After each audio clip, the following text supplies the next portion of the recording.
वैद्युत द्विध्रुव के कारण उत्पन्न वैद्युत विभव। वैद्युत द्विध्रुव के कारण देखो, वैद्युत द्विध्रुव क्या होता है? एक माइनस क्यू आवेश हो, द्वय विपरीत आवेश और अलगतम बीच की दूरी को हम वैद्युत द्विध्रुव आघूर्ण कहते हैं। यानी कि हमें समझ में आ रहा है, दो विपरीत आवेश, एक माइनस क्यू आवेश, एक प्लस क्यू आवेश, जिनका मध्य बिंदु O है, इनके दोनों के बीच की दूरी, इन दोनों के बीच की दूरी 2L है। अगर इन दोनों के बीच की दूरी 2L है बेटा, हमने मध्य बिंदु माना है O। मध्य बिंदु क्या माना है? O। अगर किसी के बीच मध्य बिंदु है तो मध्य बिंदु का मतलब है कि बीच का पॉइंट, बिल्कुल मध्य बिंदु का मतलब है बिल्कुल बीच का। यानी कि जब ये बीच का है तो बराबर पूरी दूरी 2L है, तो L इधर हो जाएगी, L इधर हो जाएगी, माइनस क्यू। अब वैद्युत द्विध्रुव के कारण उत्पन्न वैद्युत विभव कौन सी स्थिति में सॉल्व कर रहे हैं हम? अच्छी स्थिति में। कौन सी में? अच्छी स्थिति में। अच्छी स्थिति में। अच्छी स्थिति में। अच्छी स्थिति का मतलब है O से R दूरी पर एक बिंदु P है, O से R दूरी पर एक बिंदु P है, वहां वैद्युत विभव हमें ज्ञात करना है, वहां वैद्युत विभव हमें निकालना है, ज्ञात करना है। तो हमने कोई थ्योरी लिखी है बेटा, 3 नंबर में आता ही है, ये निश्चित है। ए बी एक वैद्युत द्विध्रुव आघूर्ण है, ए बी एक वैद्युत द्विध्रुव आघूर्ण है जिसका मध्य बिंदु O है, जिसका मध्य बिंदु O है, O से R दूरी पर, O जिससे R दूरी पर एक बिंदु P है, एक बिंदु P है, वहां वैद्युत विभव ज्ञात करना है हमें। इस बिंदु पर बेटा वैद्युत विभव ज्ञात करना है। एक बिंदु आवेश के कारण, किसी बिंदु आवेश के कारण, किसी बिंदु आवेश के कारण, किसी बिंदु आवेश के कारण उत्पन्न विभव, मतलब एक बिंदु के कारण उत्पन्न विभव का फॉर्मूला होता है V बराबर 1/4 pi epsilon not Q upon R। ये फॉर्मूला होता है।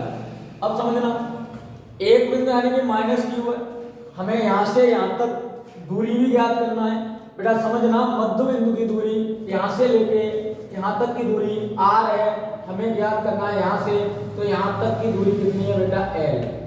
कितनी है? L है। तो यहां से और यहां तक पूरी दूरी, यहां से यहां तक R है, यहां से यहां तक सिर्फ L है, तो पूरी दूरी हो जाएगी L प्लस R। तो हमने माइनस Q आवेश के कारण, यानी कि माइनस Q आवेश के कारण उत्पन्न विभव, तो फॉर्मूला होता है V बराबर 1/4 pi epsilon not Q upon R होता है। लेकिन माइनस Q आवेश, दूरी कितनी है बेटा? R प्लस L, यानी कि यहाँ से यहाँ तक की दूरी R है, यहाँ से यहाँ तक की दूरी L है, तो पूरी दूरी हो जाएगी R प्लस L। तो हमने R प्लस L लिख दिया समीकरण नंबर 1। फिर प्लस Q आवेश के कारण, प्लस Q आवेश के कारण उत्पन्न विभव, प्लस Q आवेश के कारण उत्पन्न विभव हो जाएगा V2 बराबर 1/, अब प्लस Q आवेश के कारण इसके V2 बराबर 1/4 pi epsilon not Q upon R minus L। बेटा यहाँ R माइनस L क्यों आया? क्योंकि यहाँ तक की पूरी दूरी R है, ये पूरी दूरी R है, लेकिन हमें A वाली दूरी निकालनी है, A वाली दूरी निकालनी है। पूरी दूरी में से इतनी दूरी घटा देंगे, यानी कि पूरी दूरी कितनी थी? R, और इतनी दूरी कितनी है? L। तो इसके यहाँ से लेकर प्लस Q आवेश के कारण के उत्पन्न विभव के लिए यहाँ से यहाँ तक की दूरी हो गई, R में से L घटा दो, तो R में से हमने L घटा दिया, समीकरण नंबर 2। अब वैद्युत विभव, कुल वैद्युत विभव निकालेंगे। क्या निकालेंगे? कुल विभव। कुल विभव निकालेंगे तो फॉर्मूला लगाएंगे V बराबर V2 प्लस V1। फॉर्मूला लगाएंगे तो V2 क्या है? V2 की जगह V2 रख दिया है, V2 की जगह हमने क्या रख दिया है? V2 रख दिया है। वो समझना है बेटा क्या रख दिया है? V2 की जगह V2 रख दिया है, V2 की जगह क्या रख दिया है? V2 माइनस V बराबर 1/4 pi epsilon not Q upon R minus L। V2 का ये मान हमने ये वाला समीकरण 2 उठा के रख दिया, प्लस V1 की जगह क्या है बेटा? V1 की जगह J उठा के रख दिया है, बीच में प्लस लगाए, यहाँ प्लस लगा दिया। अब इसमें पूरे में कॉमन क्या है बेटा, कॉमन है v का v रख दिया, कॉमन है 1/4 pi epsilon not, A common ले लिया, q यहाँ भी है, q यहाँ भी है, q भी कॉमन ले लिया। यहाँ क्या बचा सिर्फ 1/r minus L, 1/r minus L, plus यहाँ है माइनस यहाँ दिया, माइनस आ गया 1/r प्लस एल।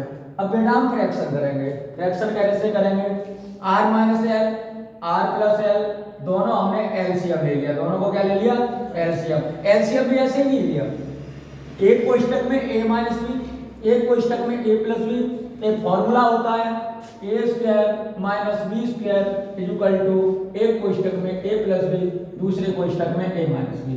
तो इसकी जगह का है a तो r हुआ, b l हुआ, a r हुआ, b l हुआ, फॉर्मूला हो गया R square minus L square. अब ए वाली संख्या इधर आ जाएगी आर प्लस एल, ए वाली उधर पहुंच जाएगी आर माइनस एल। लेकिन बेटा यहाँ माइनस था इसलिए इसके चेंज होंगे, आर यहाँ प्लस का था तो यहाँ माइनस का हो गया, एल यहाँ माइनस का था तो यहाँ प्लस का हो गया। कारण यह है क्योंकि यहाँ माइनस है इसलिए इसके चेंज यहाँ आने में चेंज होंगे, माइनस का मल्टीप्लाई होता है, आर से आर कट गया, एल और एल 12, v बराबर v का v, q का q, 4 pi epsilon not, 4 pi epsilon not. अब क्या बेटा l, r से तो r काट दिया, l और l बेटा जोड़ेंगे तो क्या हो जाएगा 2l, क्या हो गया 2l हो गया। अब 2l का इसमें गुणा किया, v का v 1/4 पाई एप्सिलॉन नॉट इसे लिख लेंगे, q का इसमें गुणा करेंगे तो t2l है जाएगा बटे r स्क्वायर, बटे r स्क्वायर। अब समझना आप कहोगे सर आपने l कहां से ला कर दी, तो r की तुलना में ये r बहुत बड़ा है, r की तुलना में l बहुत छोटा है, इसलिए r को हम नेग्लेक्ट कर देंगे यानी कि अनदेखा कर देंगे। r की तुलना में l बहुत छोटा है, यहाँ लिख भी देंगे r की तुलना में